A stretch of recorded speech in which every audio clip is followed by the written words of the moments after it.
Tonight, the wind feels colder, the stars look older, and somewhere in the distance, something groans beneath the roots of the world. Welcome to Norse Mythology, a place where time is circular, gods are doomed, and the world was built from a dead giant's armpit.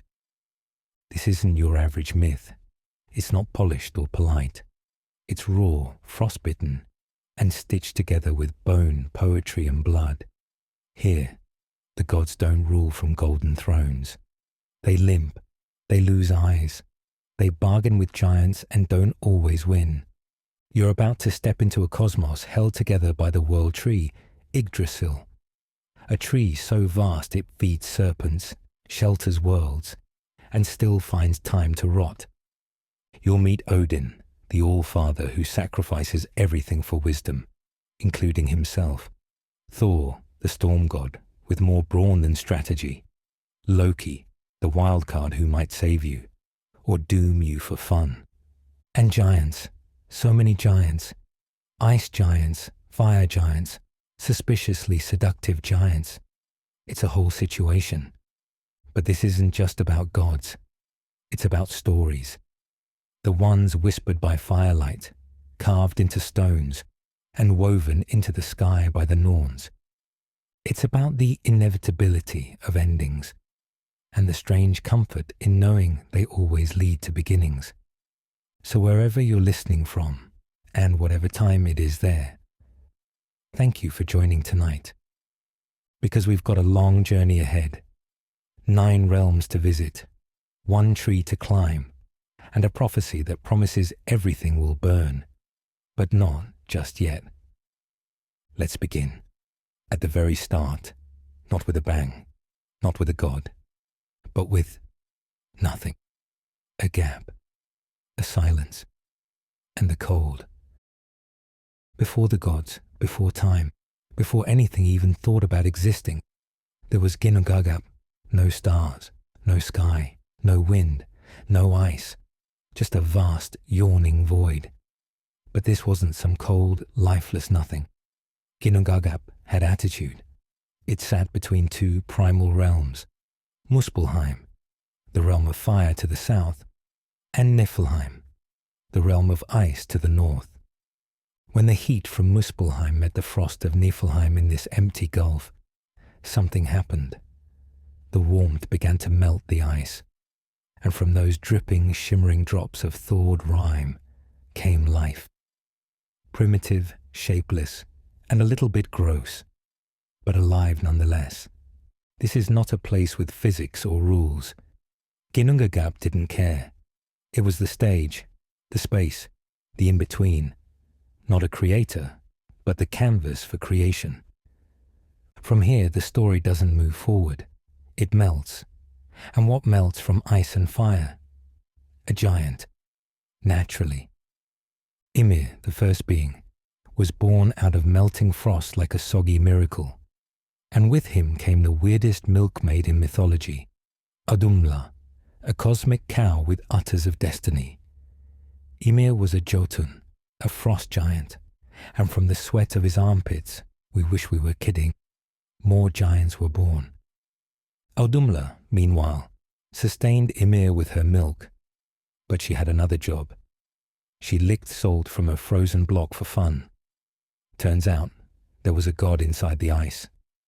Buri, the ancestor of the Aesir gods. In 3 days, she licked him free. First his hair, then his face, then his whole body. Kind of like an extremely slow unboxing video. So now we had giants from Ymir, and a future godfather from the ice.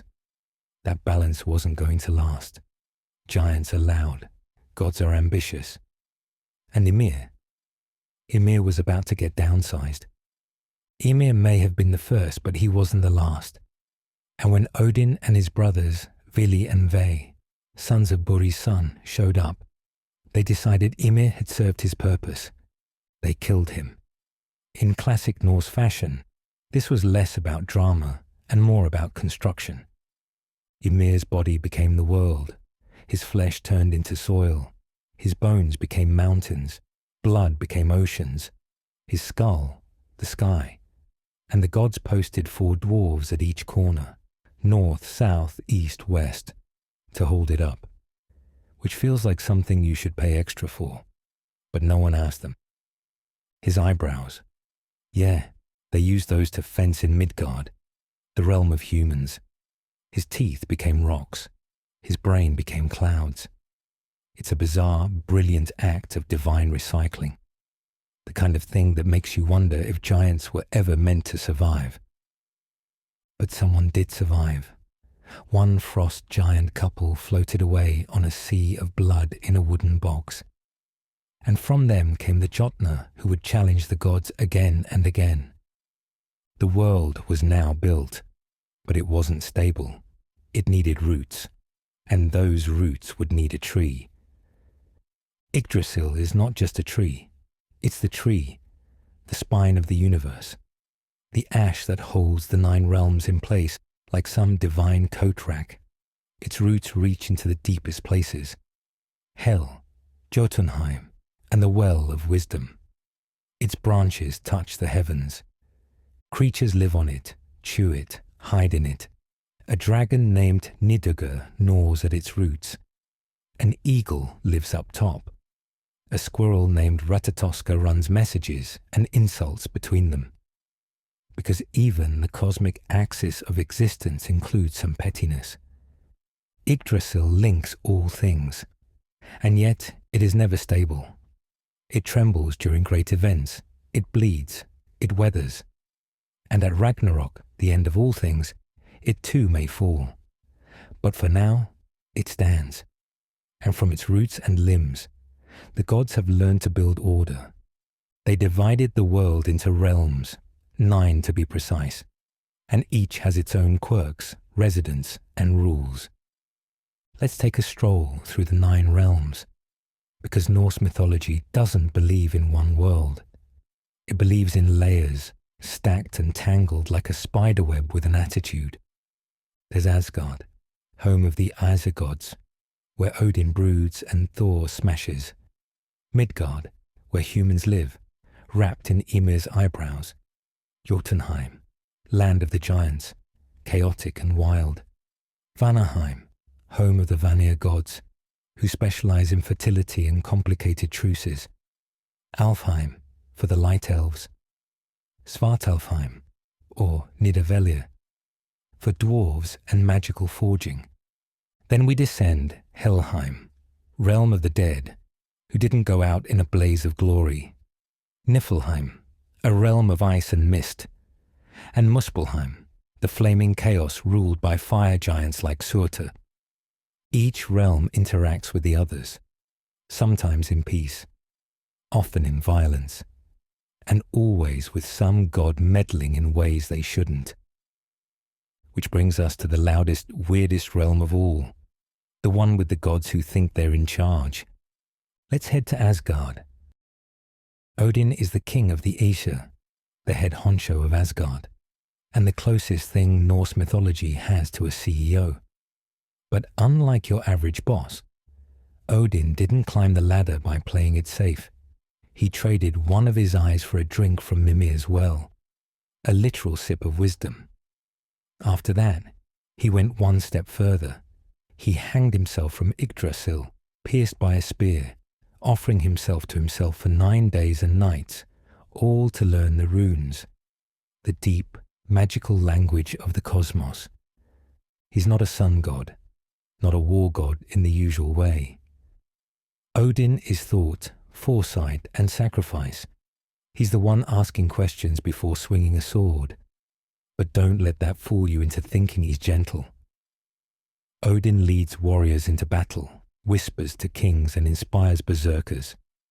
He rides an 8-legged horse named Sleipnir, commands ravens who spy on the world, and constantly prepares for Ragnarok, the day everything burns.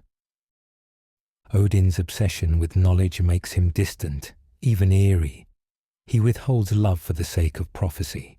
He's feared and revered, not adored. But for warmth and empathy, that's where someone else in the family comes in. Frigg is Odin's wife, Queen of Asgard, and one of the few deities who truly understands how everything ends and stays quiet about it. She knows the fates of gods and men, sees what's coming, and grieves in silence. She's the goddess of marriage, motherhood, and memory, which means she watches a lot of tragedy unfold and has to keep going anyway.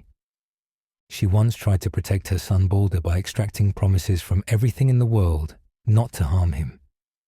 Everything except one small plant, mistletoe. That oversight wasn't a failure of power. It was a moment of human-like hope.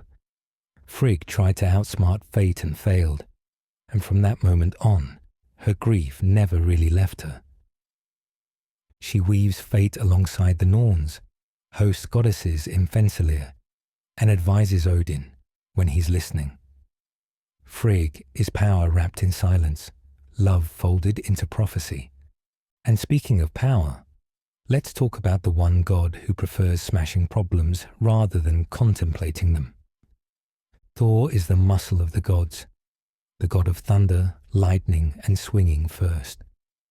He rides a chariot pulled by goats, wields the hammer Mjolnir, and regularly goes toe-to-toe with giants who threaten Asgard or Midgard. But for all his strength and heroic flair, Thor is also a bit of a himbo. He's brave, loyal, and just slightly confused most of the time. He's not the sharpest god in the cabinet, but he's got heart. He protects humanity. He's the guy you'd want at your side in a fight, but maybe not at a poetry reading. And in some myths, he does attend poetry readings in disguise. Once, when his hammer was stolen, Thor dressed as a bride to infiltrate a giant's wedding. He nearly burst a blood vessel trying to play coy while sitting at a feast in drag. It didn't last long. He got his hammer back and flattened everyone. Thor is blunt force, but behind the lightning, there's genuine devotion to his family, to his duties, and to the order of the realms. Still, he's constantly cleaning up the chaos that someone else tends to stir up. You know who. Loki is the shapeshifter, the trickster, the one who solves problems by causing more. He's not technically Aesir, he's a Jotun by birth, but Odin made him blood brother and gave him a seat in Asgard. That may have been the worst decision Odin ever made. Loki's clever, brilliant even. He finds solutions nobody else could imagine, like when he built a horse distraction to save Asgard's walls, and ended up giving birth to an 8-legged foal in the process. He changes shape, changes sides, and changes stories. But his mischief has a cost. He's also the father of Fenrir, Jormungandr, and Hel, 3 beings destined to help end the world. His pranks escalate over time, from playful deceptions to full-on betrayal. And when Balder dies, Loki's fingerprints are all over it. Eventually the gods have enough. Loki is bound to a rock with the entrails of his son. Venom drips on his face. He writhes in pain.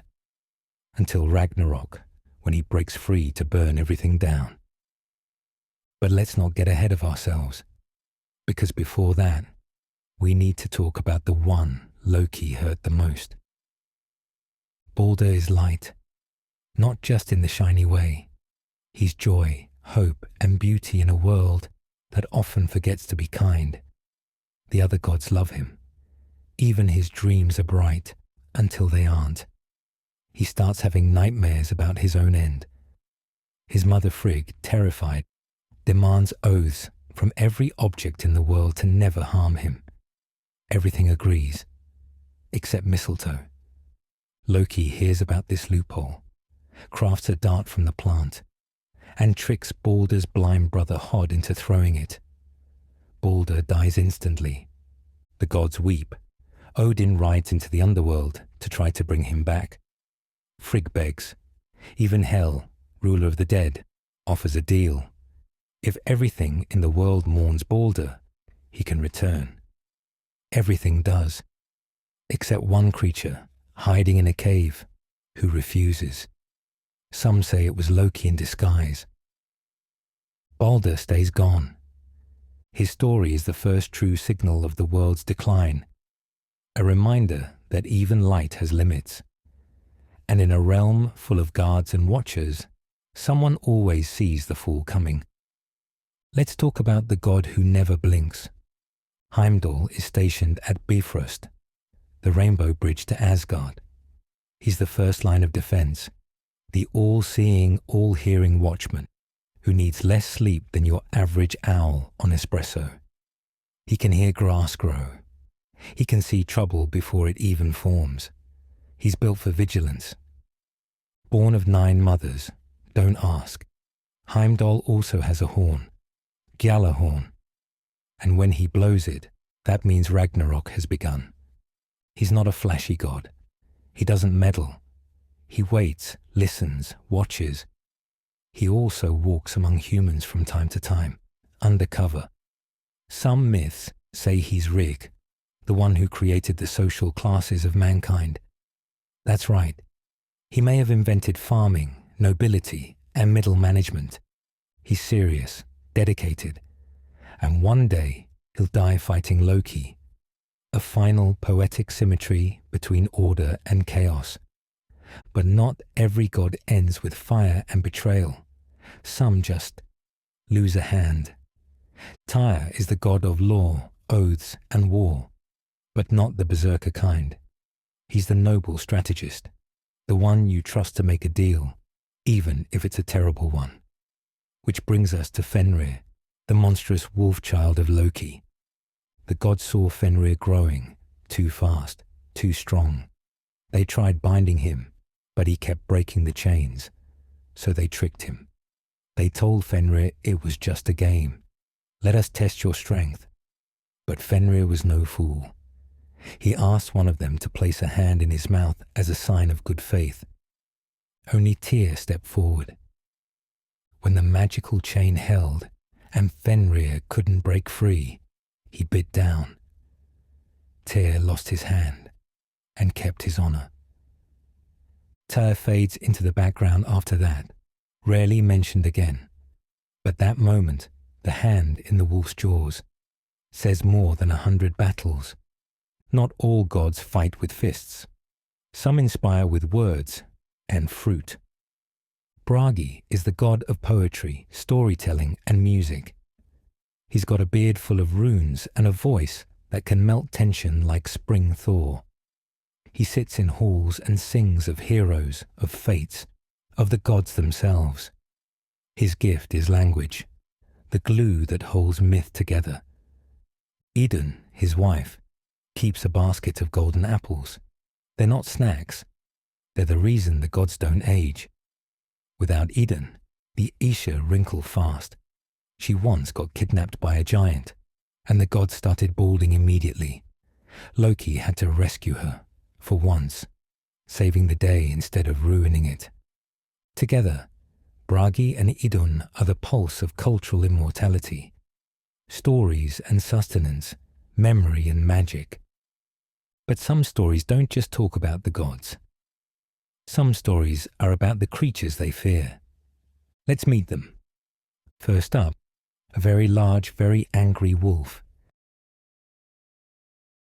In Norse mythology, giants are more complicated than their name suggests. The Jötnar aren't just big lumbering monsters. They're forces of nature, chaos, wilderness, and the raw, untamed world that stands opposite Asgard's neat divine order. Some are enormous and destructive. Others are clever, magical, or even beautiful. Many can change shape, speak in riddles, or seduce gods into messy family trees. The gods and Jötnar are locked in constant tension.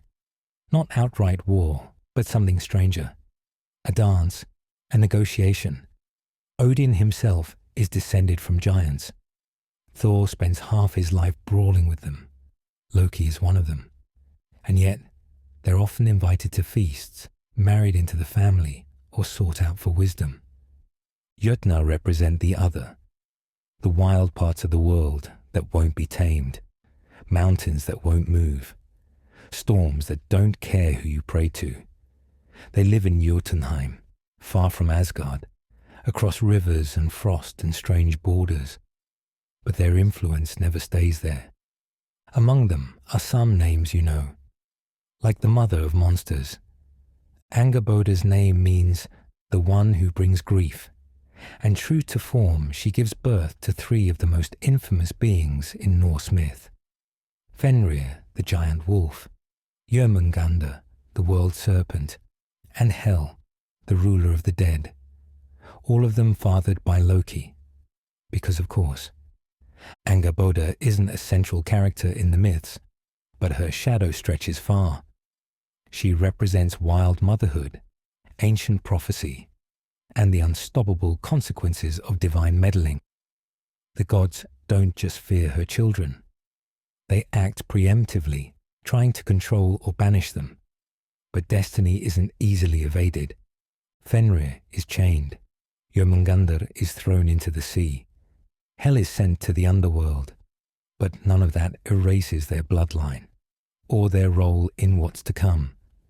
Angerboda lives in the Ironwood, a dark forest where strange wolves are born. She's a mythic echo, the one who sees what's coming and lets it come anyway. And she's not the only woman from Jotunheim who made waves in Asgard. Skadi is a frost giantess, a skier, a huntress, and a goddess with serious boundary-setting skills. Her story starts with revenge. After the gods kill her father, Skadi shows up at their gates, armed, furious, and not in the mood for diplomacy. The gods, feeling mildly guilty, offer her compensation. She can choose a husband from among them, but only by looking at their feet. She picks the best-looking feet, which turn out to belong to Njord, the sea god, not her vibe. Skadi lives for snow, mountains, and solitude. Njord likes seagulls and sea foam. They try to make it work, 9 nights in her home, 9 in his. But eventually, they agree it's not going to last. A mythological mutual divorce. Despite being a giantess, Skadi is welcomed among the Aesir. She even gets a laugh when Loki tries to cheer her up by doing something indecent with a goat. Don't ask. Skadi is the cold edge of independence, a goddess of winter who won't settle. Not for comfort, not for gods, not for compromise. And if she's the cold edge, the next figure is the burning one. Surt is ancient, older than the gods, older than memory. He waits in Muspelheim, the realm of fire, holding a sword that shines brighter than the sun. And he's not subtle about his goals. When Ragnarok comes, Surt will rise, march across the Bifrost Bridge, and set the world ablaze. He doesn't scheme or trick. He's not driven by revenge. He is destruction, a cosmic matchstick with legs. Surt's presence in myth is rare, but when he shows up, it's always a sign that something big and final is about to happen. His fire consumes not just cities or forests, but the very structure of the cosmos. Even gods burn in his path. He's the closer, the curtain drop. And yet, in Norse mythology, even the end isn't the end. Something strange happens after the world is ash. Let's step into it. The end doesn't start with an explosion. It begins with a long, bitter silence. A winter that won't end. Not 1 season, but 3, back to back, without a single summer in between.